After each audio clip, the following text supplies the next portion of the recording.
Welcome to Brilliant Minds. I am Aarti, your maths teacher.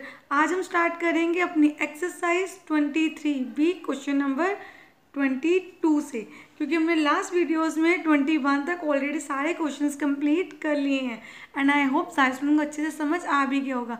In case आपने वो videos अभी तक नहीं देखी है तो आप वो सारी वीडियोस देख सकते हैं कैसे क्लास 7 की प्लेलिस्ट है, जहाँ आप सीधा जाके यूट्यूब पे सर्च भी कर सकते हैं कि class 7 ICIC Selina chapter 23B exercise 23B आप सर्च करोगे ब्रिलियंट माइंड्स लिख के तो आपके पास सारी वीडियोस आ जाएंगी। चलिए अब देखिए क्वेश्चन नंबर 22 में हमें क्या करना है। एंड इससे पहले अगर आपने अभी तक चैनल को सब्सक्राइब नहीं किया, चैनल को सब्सक्राइब कर लीजिए एंड बेल आइकन को प्रेस कर दीजिए, जिससे आपके पास न्यू वीडियोस की भी नोटिफिकेशन टाइमली आती रहेगी। अब देखिए question number 22, find the area of. जैसे हमने यहाँ पे पहले समझना, हमने यहाँ से ट्रायंगल्स करनी स्टार्ट की थी।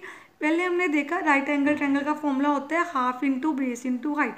देन हमने देखा इक्विलेटरल ट्रायंगल का फॉर्मूला, इसकी सारी साइड सेम होती हैं √3/4a²। देन हमारे पास एक ऐसी ट्रायंगल है जिसकी कोई भी साइड सेम नहीं है, तो हमने यहाँ पे हीरोन्स फॉर्मूला यूज़ किया, जो मैंने आपको ऑलरेडी बताया था। क्या फॉर्मूला था? एस। सबसे पहले हमें क्या निकालना था उसमें? S, that is semi perimeter. Semi perimeter is a + b + c/2। Then हमने पूरी वैल्यू फाइंड की थी 21 क्वेश्चन, जो लास्ट वीडियो में ऑलरेडी आपके पास है। अब हमें क्या करना है क्वेश्चन नंबर 22 में? Find the area of N isosceles triangle whose base is 16 cm and length of each equal side is 10 cm। अब हमें फाइंड करना है आइसोसेलेस ट्रायंगल का एरिया। अब यहाँ पे देखिए हमारे पास बेस कितना दिया है? 16, और ये दो इक्वल साइड्स दी हुई हैं 10 और 10।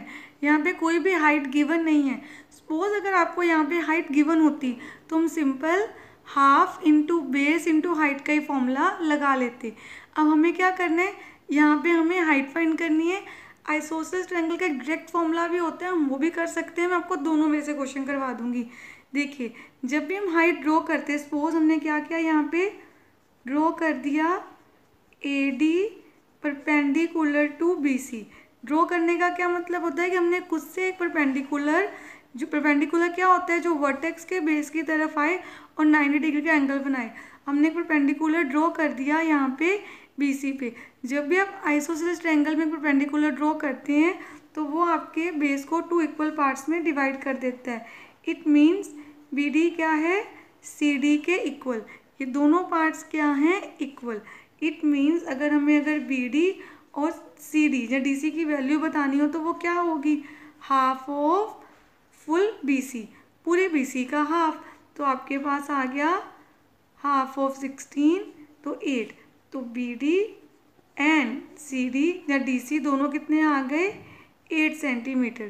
तो ये पार्ट कितना है? 8 सेंटीमीटर। अब आप देखिए मैंने आपको पाइथागोरस थ्योरम भी सिखाई थी, तो अगर हम अप्लाई करें बाय पाइथागोरस थ्योरम, और पाइथागोरस थ्योरम में कहाँ लगानी है? हमें पाइथागोरस थ्योरम लगानी है एक ट्रायंगल में, इन दोनों में से। तो हमने यहाँ पे लिख दिया Pythagoras theorem in triangle ABD। Suppose हमने ये ट्रायंगल ले ली साइड में, तो इन ABC पाइथागोरस थ्योरम क्या कहती है? h² = p² + b²। अब h हमारा क्या होता है? हाइपोटेन्यूज। देखिए ये 90 है तो ये भी 90 है, तो 90 के बिल्कुल सामने वाली साइड को हम हाइपोटेन्यूज बोलते हैं, दैट इज AB। अब यहाँ पे क्या आ गया सेंटर में? AD² और यहाँ पे BD²। AB की वैल्यू कितनी है? 10। AD की वैल्यू हमें फाइंड करनी है और BD कितना है? 8। तो यहाँ पे 10 × 10 = 100, AD² + 8 × 8 = 64। अब 100 में से 64 सब्ट्रैक्ट कर देंगे इस साइड लाके, तो यहाँ पे आपके पास आ गया AD² = 100 - 64 कितना आ जाएगा आपके पास? 36। अब इसके बाद हमें क्या करना है? हमने लिखना है AD = √36, क्योंकि यहाँ पे स्क्वायर है, इस साइड जाके क्या बन गया? Square root. तो AD की क्या वैल्यू आ गई? 6 सेंटीमीटर, क्योंकि 36 का स्क्वायर रूट क्या होता है? 6। तो कैसे करना है? अगर आपको नहीं आता सीधा तो हमें क्या करना है? वैसे हमें ये देखना होता है किस नंबर को 2 टाइम्स मल्टीप्लाई करके 36 आए, तो 6 6 या 36 हम सॉल्व भी कर सकते हैं। देखिए इसके प्राइम फैक्टर्स निकाले हमने यहाँ पे। मैंने आपको क्या समझाया था लास्ट वीडियो में भी कि हमें क्या करना है, पेयर्स। देखो इन दोनों का पेयर 1 नंबर बाहर, इन दोनों का पेयर 1 नंबर बाहर, 2 3 6, तो आपको आपका आंसर मिल गया। अब आपके पास एडी कितना आ गया, जो हमारी हाइट है दैट इज 6 सेंटीमीटर। अब हमें लिखना है, सबसे पहले हम लिख लेते हैं area of triangle A B C. पूरी बार ट्रायंगल का ही निकालेंगे। फॉर्मूला क्या होता है, half into base into height. ये फॉर्मूला हम कब अप्लाई करते हैं, जब हमारे पास बेस एंड हाइट दोनों दिए हों। तो देखिए आपके पास बेस पूरा दिया हुआ है 16 और हाइट हमने फाइंड कर ली है दैट इज 6। तो हम इसको सॉल्व कर देते हैं। 2 1 जा 2 8 जा, देन 8 6 जा 48 सेंटीमीटर स्क्वायर आ गया हमारा answer, area of triangle A B C. I hope आपको ये अच्छे से समझ आ गया कि हमने कैसे एरिया फाइंड किया है। और जो मैंने आपको बताया था एक डायरेक्ट फॉर्मूला भी होता है एरिया ऑफ आइसोसेलेस ट्रायंगल निकालने का, वो होता है 1/4 B, B means base, √4 into A square. A होता है आपकी equal sides minus B square. ये थोड़ा सा डिफिकल्ट फॉर्मूला है जो बच्चों को कंफ्यूज भी कर सकते हैं, इसलिए मैंने आपको इस मेथड से सिखाया था। अगर आप सबको ये इजी लगता है, ये मेथड वैसे इजी है इससे, तो आप इसको अप्लाई कर सकते हो, इसी से सीखिए। अगर आपको फॉर्मूला से करना है तो हम डायरेक्ट ऐसे फॉर्मूला से भी कर सकते हैं। हमें यहाँ पे वैल्यूज पुट करनी है। 1/4 बेस कितना था हमारा, देखिए क्वेश्चन में बेस कितना था 16, तो मैंने 16 लिख दिया। √ डाल देना है। देन उसके बाद सबसे पहले हम साइड देख लेते हैं, साइड कितनी है 10, उसी को ए लिखा हुआ है यहाँ पे, तो हम यहाँ पे क्या लिख देंगे 4। अब ए का स्क्वायर तो सिर्फ 10 लिख के ब्रैकेट में उस पर स्क्वायर डालना है, और देन यहाँ पे आ गया 16 का स्क्वायर। तो यहाँ पे 1/4 इंटू 16। अगर तो आपको ये फॉर्मूला लर्न हो जाता है तो आप सीधा ये फॉर्मूला ही अप्लाई कर सकते हो, तो आपको वो सारी कैलकुलेशन करने की कोई भी नीड नहीं होगी। चलिए अब यहाँ पे क्या आ जाएगा 4, 10 इंटू 10 100, 16 स्क्वायर मीन्स, देखिए 16 का स्क्वायर का मतलब 16 इंटू 16, तो 16 इंटू 16 256। तो हम यहाँ लिख देते हैं 256। 1/4 इंटू 16 इंटू यहाँ पे क्या आ जाएगा 4 इंटू 100 400, 256, 4 1 जा 4 4 जा, तो 4 1 जा 4 हो गया। देन ब्रैकेट में क्या आ जाएगा √ में, यहाँ पे 400 में से हमें ये सब्ट्रैक्ट कर देना है, तो हमारे पास माइनस करके आ गया यहाँ पे 144। अब हमें देखना है 144 किसका, इस 144 के ऊपर स्क्वायर रूट का साइन है ना, तो हमें देखना है 144 का स्क्वायर रूट क्या होगा। तो अगेन आपको क्या करना है, प्राइम फैक्टर्स निकालना है। जैसे देखिए 2 के टेबल में जा सकता है, 2 7 जा 2 2 जा, देन 36 आ गया, यहाँ पे 18, 2 9 जा, देन 3, और यहाँ पे भी 3। देखिए इन पेयर बन गए, इसका भी पेयर बन रहा है, इसका भी, और यहाँ पे भी। तो 2 2 जा 4, 3 जा 12। तो जब पेयर बन गए एक ही नंबर लेना होता है, और जो नंबर बाहर आ जाए पेयर के उनको हमें क्या करना होता है, मल्टीप्लाई। तो 12 4 जा कितना होता है 48। आपका आंसर आ गया 48 सेंटीमीटर स्क्वायर। तो आप सीधा फॉर्मूला भी लगा सकते हैं, और अगर आप चाहें तो ये वाला मेथड भी कर सकते हैं। चलिए अब करते हैं 23rd क्वेश्चन।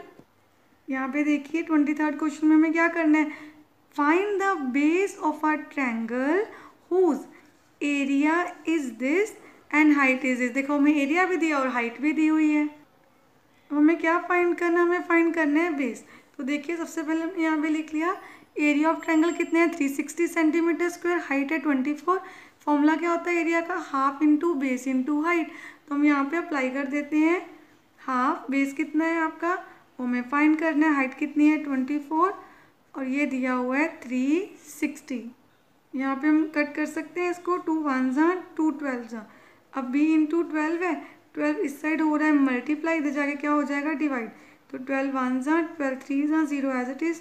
तो आपका बेस कितना आ गया, बेस आ गया 30 centimeter. Question number 24, the legs of a right angle triangle are in this ratio. Right angle triangle क्या होती है आपकी, ऐसे, ये हमारी राइट एंगल ट्रायंगल है। इसकी लेग्स किसको बोलते हैं, मैंने आपको पहले भी समझाया था, इन दोनों को, जो 90 डिग्री एंगल के साथ होती हैं। 90 के एग्जैक्ट जो होती है ऑपोजिट, उसको हम बोलते हैं हाइपोटेनियस, वो उनको हम लेग्स कंसीडर नहीं करते, क्योंकि इन दोनों से हमने एक को बेस लेना होता है और एक को हाइट लेना होता है। तो legs of a right angle triangle are in this ratio, area हमें गिवन है, हमें लेंथ निकालनी है दोनों लेग्स की। अब यहाँ देखिए हमने क्या लिख दिया सबसे पहले कि area of right angle triangle हमें गिवन है, उनकी रेशियो भी दी हुई है लेग्स की 4:3। लेट द लेग्स, जब भी आपको किसी भी क्वेश्चन में वैल्यूज रेशियो में दी हो तो फर्स्ट ऑफ ऑल आपको उनको किसी वेरिएबल के साथ सपोज करना होगा सम सॉल्व करने से पहले। जैसे let the legs of right angle triangle be, क्या ले लें 4x एंड 3x। और जैसे ही ये हमारी राइट एंगल ट्रायंगल है तो सपोज आपकी एक लेग हो गई 4x और एक हो गई 3x। आप उसमें से किसी को भी बेस और किसी को भी हाइट ले सकते हैं। सपोज हम ले लेते हैं बेस 4x, ठीक है, यहाँ पे हमने लेट कर लिया, और हमने हाइट को क्या ले लिया जो परपेंडिकुलर है, सेकंड लेग को ले लिया 3x। तो हमें पता है एरिया क्या होता है ट्रायंगल का, area of triangle is equal to half into base into height, जो हमें ऑलरेडी गिवन है 4056। जब भी आपको एरिया की वैल्यू गिवन हो किसी भी क्वेश्चन में तो आपको डायरेक्ट पुट कर देनी है उसके फॉर्मूला के सामने। अब यहाँ पे देखिए हाफ, बेस कितना है आपके पास 4x और हाइट कितनी हो गई 3x, देन 2 1 जा 2 2 जा। अब इनको सॉल्व करते हैं, 2 3 जा 6, x इंटू एक्स बन गया x स्क्वायर। बहुत ध्यान से समझना है यहाँ पे हम x स्क्वायर को एज इट इज रहने देंगे, क्योंकि आपने ध्यान से देखना है 6 इधर क्या हो रहा है x के साथ हो रहा है मल्टीप्लाई, तो इस साइड आके हो जाएगा डिवाइड। अब देखिए यहाँ पे हमने 4056 को 6 से डिवाइड कर लिया तो हमारा आंसर आया 676। अब यहाँ पे स्क्वायर है तो आपको क्या करना है, मैंने अभी समझाया था आपको, जब भी इस साइड स्क्वायर है आपने दूसरी साइड क्या बना देना है, स्क्वायर रूट का साइन। अब आपको इसका स्क्वायर रूट फाइंड भी करना है, तो कैसे करना है, हमें करना होता है प्राइम फैक्टराइजेशन। सबसे पहले देखिए 2 के टेबल में जा सकते हैं, 2 3 जा, देन अगेन 2 3 जा 6, 2 8 जा, 2 1 जा, यहाँ पे आ गया 2 6 जा एंड 2 9 जा। अब आपने ध्यान देना है कुछ नंबर्स तो हमें लर्न करने होते हैं। 169 सिर्फ जाता है 13 के टेबल में है, 13 13 जा, फिर 13 1 से चला गया। देखिए इसका भी एक पेयर बन गया, एक नंबर बाहर आ गया, इसमें से भी एक नंबर बाहर आ गया। आप चाहें तो इसको यहाँ पे भी रिप्रेजेंट कर सकते हैं, 2 इंटू 2, 3 इंटू 13 इंटू 13। ये देखिए यहाँ पे पेयर बन गया, तो हर पेयर में से एक डिजिट बाहर आ गया। 13 2 जा 26 सेंटीमीटर। अब यहाँ पे हमने क्या कर देना है, अभी हम यहाँ पे सेंटीमीटर्स नहीं लिखेंगे, सिर्फ लिखेंगे 26, क्योंकि क्वेश्चन रेशो में था। तो x की वैल्यू 26 आई है। अब हमने अपना जो बेस और जो हाइट सपोज की थी उसको फाइंड कर लेते हैं। हमने बेस कितना लिया था, हमने बेस लिया था 4x, तो 4 इंटू 26 और यहाँ पे 3x, दैट इज 3 इंटू 26। तो यहाँ पे हम क्या कर देते हैं, सबसे पहले 326 से आपके पास आ गया 78 और 426 से आ गया 104। ये आपकी वैल्यू सेंटीमीटर्स में है, क्योंकि ये आपकी वैल्यूज़ हैं जो हमें बेस एंड हाइट की फाइंड करनी थी। अब हमने बेस एंड हाइट फाइंड कर लिया और क्वेश्चन में पूछा क्या था, आपको ये दोनों लेग्स भी बतानी है। तो हमारा लेंथ आ गई, हम क्या लिख देंगे, length of 2 legs is equal to 104 centimeter and 78 centimeter. Question 25, the area of equilateral triangle is this, आपको given है, find the length of each side। अब इस क्वेश्चन में आपको इक्विलेटरल ट्रायंगल का एरिया तो ऑलरेडी गिवन है, फॉर्मूला क्या होता है हमने किया हुआ है ऑलरेडी, √3a² / 4, जिसकी वैल्यू किसके इक्वल है 64 इंटू √3, क्योंकि ये एरिया के इक्वल, ये एरिया का फॉर्मूला है। और हमने क्या सीखा था, A means side, length of side of equilateral triangle. तो यहाँ पे हम वैल्यूज़ को पुट कर देते हैं, ए की वैल्यू में फाइंड करनी है, यहाँ तो कुछ नहीं कर सकते, तो सीधा पहले ऐसे लिखते हैं, √3a² / 4, 64 इंटू √3, ब्रैकेट को हमने हटा दिया। यहाँ पे अब क्या करेंगे, इसी स्टेप को आपने ध्यान से समझना है। यहाँ देखिए √3 यहाँ पे क्या हो रहा है, ए के साथ मल्टीप्लाई, इस साइड आके हो गया डिवाइड, एंड 4 इधर क्या हो रहा है डिवाइड, ऊपर जाके हो गया मल्टीप्लाई। ये कट गए, ए स्क्वायर इज इक्वल टू, यहाँ पे हम क्या कर देंगे मल्टीप्लाई। अब हमने यहाँ पे क्या कर दिया 64 इंटू 4 256 यहाँ पे लिख दिया। आपको चाहिए ए की वैल्यू, तो इसके ऊपर हम स्क्वायर रूट डाल देंगे और इसका स्क्वायर रूट फाइंड कर लेते हैं by prime factorisation method.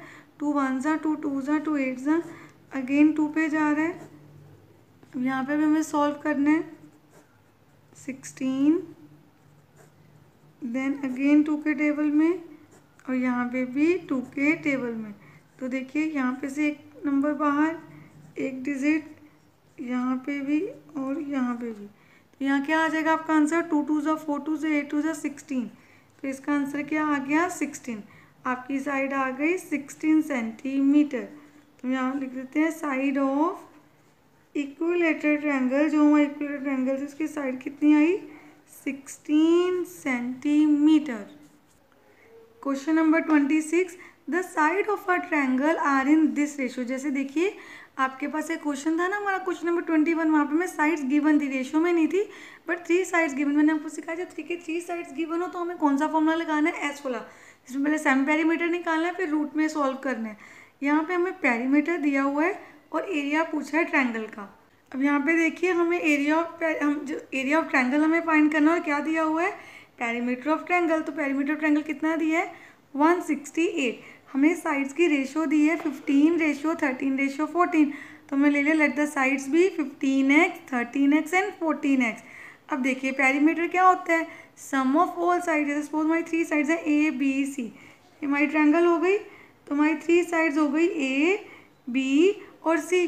Perimeter मतलब सबको ऐड कर देते हैं 15x + 13x + 14x। अब ये किसके इक्वल आ जाएंगे 168 जो हमारा पेरीमीटर। चलिए सबसे पहले इन सबको प्लस करते हैं 15 + 13 + 14। तो हमारे पास आ गया 42x, x as it is रहेगा, आगे वाले नंबर्स ऐड हो गए। चलिए अब x इज इक्वल टू कितना आ जाएगा 168। 42 से क्या हो रहा है मल्टीप्लाई, इस साइड आके 42 हो गया डिवाइड। अब आपको करनी है इनकी कटिंग। देखिए 2 के टेबल में भी जा सकते हैं। 2 2 ज़ा 4, 2 1 ज़ा 2 8 ज़ा, देन 2 4 ज़ा। अब उसके बाद ये 21 के टेबल में कट कर 21 4 ज़ा, देखो 4 1 ज़ा 4, 4 2 ज़ा 8। तो ये हमारे पास ऊपर आंसर आ गया 4। x क्या है 4, हमें सारी साइड्स निकालनी है। साइड ए को हम लिख देते हैं 15x, 15 इंटू 4। साइड बी हो गई आपकी 13x, देन 13 इंटू 4 और साइड सी हो गई 14x, दैट इज़ 14 इंटू 4। तो 15 4 ज़ा कितना आ गया हमारे पास 60, 13 4 ज़ा 52, सारी वैल्यूज़ हमारे पास सेंटीमीटर में आ जाएंगी एंड 14 4 ज़ा आपके पास आ गया 56 सेंटीमीटर। हमारी 3 साइड्स हमारे पास आ गई। अब आप सबको याद है मैंने आपको लास्ट क्वेश्चन में भी समझाया था सेमी पेरीमीटर को हम लिखते हैं ऐसे। तो एस कैसे निकालना होता है a + b + c divided by 2। It means 60 + 52 + 56 divided by 2। Sides को ऐड कर देंगे तो पेरीमीटर ही आ जाएगा, वो ऑलरेडी गिवन था 168। इन सबको प्लस करके आ जाएगा 168। 2 1 ज़ा 2 8 ज़ा एंड 2 4 ज़ा। तो हमारा एस कितना आ गया 84। अब एस की वैल्यू हमने निकाल दी। अब हमें फाइंड करना है एरिया। अब आप देखिए एरिया ऑफ ट्रायंगल का क्या फॉर्मूला था √S, S - A, S - B and S - C। फिर से रूट बनाते हैं। S की जगह क्या लिखेंगे 84, 84 - 60, 84 - 52 एंड 84 - 56। क्योंकि 84 हमारा S है और बाकी हमने सारी साइड्स को उसमें से माइनस कर देना है। तो चलिए यहाँ पे लिख देते हैं क्या आया माइनस करके हमारे पास 84 इंटू, पहले इन दोनों को माइनस करते हैं, हमारे पास आ गया 24। अब इनको माइनस कर देते हैं तो हमारे पास आ गया 32 और 84 में से ये गए 56 तो हमारे पास आ गया 28। अब हमें क्या करना है देखिए मैंने आपको तब भी समझाया था कि आपको इतने बड़े बड़े नंबर्स को मल्टीप्लाई नहीं करना, बहुत बड़ा नंबर आ जाएगा, बस इनके प्राइम फैक्टर्स फाइंड कर लेने हैं। चलिए सबसे पहले इनके प्राइम फैक्टर्स फाइंड करते हैं। तो 84 का क्या हो सकता है 2 के टेबल में गया 2 4 ज़ा 2 2 ज़ा, देन 2 2 ज़ा 2 1 ज़ा 3 7 एंड 7 1 तो हम लिख देंगे 2 इंटू 2 3 इंटू 7। अब 24 का लेना है हमें, तो 2 12 2 6 2 3 एंड 3 1 तो यहाँ आ गया 2 इंटू 2 इंटू 2 इंटू 3। अब देखिए यहाँ पे हमें और किसका लेना है, 32 का इस साइड ले लेते हैं।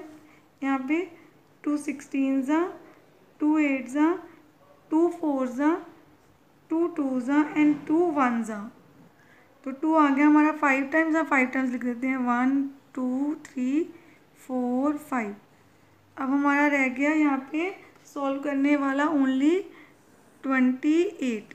तो यहाँ पर इसको 28 को भी सॉल्व कर लेते हैं। पहले 2 पे गया 14 2 7 एंड 7 1 तो हमारे पास क्या आ जाएगा यहाँ पे 2 इंटू 2 इंटू 7। अब आपने देखना है सबसे पहले तो आपकी लाइक टर्म्स होनी चाहिए। चलिए सारे 2 एक साथ लिखते हैं, 1 2 3 4 5 6 7 8 9 10 11 12। 12 टाइम्स 2 है तो हम यहाँ पे लिख देते हैं। देखिए 2 2 के पेयर्स भी बन जाएंगे हमारे पास। 1 2 3 4 5 6 पेयर, टोटल कितने 2 लिख दिए हमने 12 टाइम्स। यहाँ पे 3 कितनी बार आ रहा है, 1 और 2, इनको भी लिख दिया। देन 7 भी है यहाँ पे भी है, इसको भी लिख दिया। अब आपने ध्यान से देखना सबके पेयर बन गए। मैंने आपको क्या समझाया था, हर पेयर में से एक डिजिट बाहर आता है। तो यहाँ आ गया 2 into 2 then again 2 into 2 into 2 1 2 3 4 5 6 times हमने बाहर लिख दिया, एक 3 और एक 7। अब आपने कभी भी रूट का साइन नहीं बनाना जब हम स्क्वायर रूट से बाहर निकाल देते हैं। तो 2 2 4 2 8 2 16 16 2 हमारे पास क्या आ जाएगा 32 2 64। यह आ गया हमारा 64 इंटू 3 7 21। अब इनको मल्टीप्लाई करके हमारे पास आ गया 1344 सेंटीमीटर स्क्वायर। ये आ गया हमारा area of triangle. I hope आपको ये क्वेश्चन भी अच्छे से समझ आ गया होगा। अब हमने अपने क्वेश्चन 26 तक अच्छे से कंप्लीट कर लिए हैं। आज नेक्स्ट वीडियो हम 27 से स्टार्ट करेंगे। आई होप सबको इतना अच्छे से क्लियर हो गए सारे क्वेश्चन। आपने अच्छे से प्रैक्टिस करनी है जिनसे आपको नए कंसेप्ट भी समझ आ जाएं। चलिए अब मिलते हैं नेक्स्ट वीडियो में। अगर आपको ये वीडियो अच्छी लगी तो please like share subscribe and press the bell icon, जिससे आपके पास न्यू वीडियोज़ की भी नोटिफिकेशन टाइमली आती रहे। Thank you for watching.